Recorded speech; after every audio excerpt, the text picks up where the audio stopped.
আলাইকুম। শামসুন নাহার কিচেন থেকে আপনাদের সবাইকে স্বাগতম। আজকের আমার রেসিপি হলো চিকেন দম বিরিয়ানি। চলুন তাহলে শুরু করা যাক। প্রথমে আমি চিকেন নিয়ে এনেছি, তো আমি এখন দিয়ে দিচ্ছি লবণ, দিয়ে দিচ্ছি টক দই, দিয়ে আমি কিছু সময় মাখিয়ে রেখে দেব। তেল দিয়ে নেব, পরিমাণ মতো তেল দিয়ে আমি পেঁয়াজ কুচি দিয়ে দিলাম।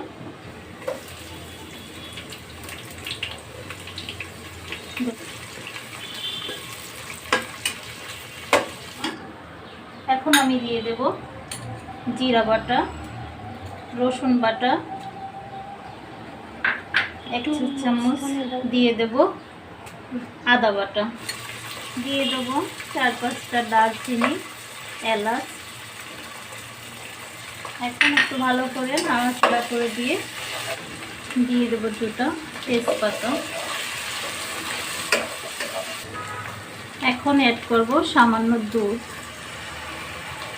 দিয়ে আমি মশলাটাকে ভালো করে কষিয়ে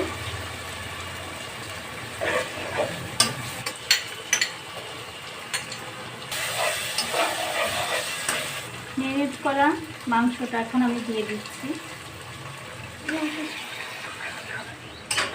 চিকেনটা দেওয়ার পরে আমি দিয়ে দেবো স্বাদ মতন লবণ, যেহেতু আমি আগেই লবণ অ্যাড করেছি, এখন সামান্য দিয়ে দেব। আর এই বাকি দুধটুকু আমি চিকেনে দিয়ে দেব। এখানে আমি আরেকটা চুলায় চাউলের থেকে পানি নিয়েছি বেশি, যাতে আমি চাউলটাকে অর্ধেক সিদ্ধ করে পানিটা ঝরিয়ে নিতে পারি। তো চাউলের ভিতরে আমি নিয়ে নিলাম 2টা তেজপাতা, আর দিলাম দারচিনি 2টা এলাচ, 2টা লং, এটা আমি অ্যাড করলাম। আর জিরা, এটা যদি কারো বাসায় না থাকে তাহলে স্কিপ করতে পারে, আমি সামান্য পরিমাণ দিয়ে দেব। আর দিয়ে দিলাম একটা কালো এলাচ। এখন আমি চাউল দিয়ে দেবো, 1 কেজি মতন আমি চাউল দিয়ে দিচ্ছি।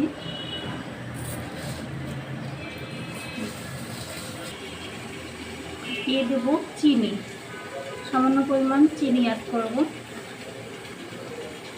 চিনিটা আমি চিকেনও অ্যাড করব অল্প পরিমাণ।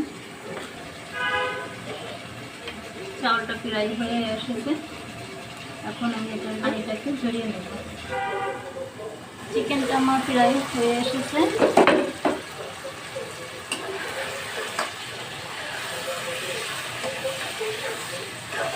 পর্যায়ে আমি অ্যাড করব সামান্য পরিমাণ চিনি,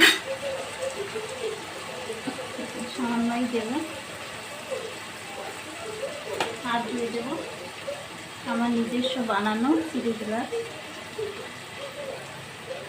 এটা এখন দেওয়ার কারণ কালারটা বেশি আসবে না, কালারটা এখন যেটা আসবে অনেক সুন্দর, বিরিয়ানিটা একটু দেখতে সুন্দর করবে। এখন আমি অ্যাড করব বিরিয়ানির মশলা,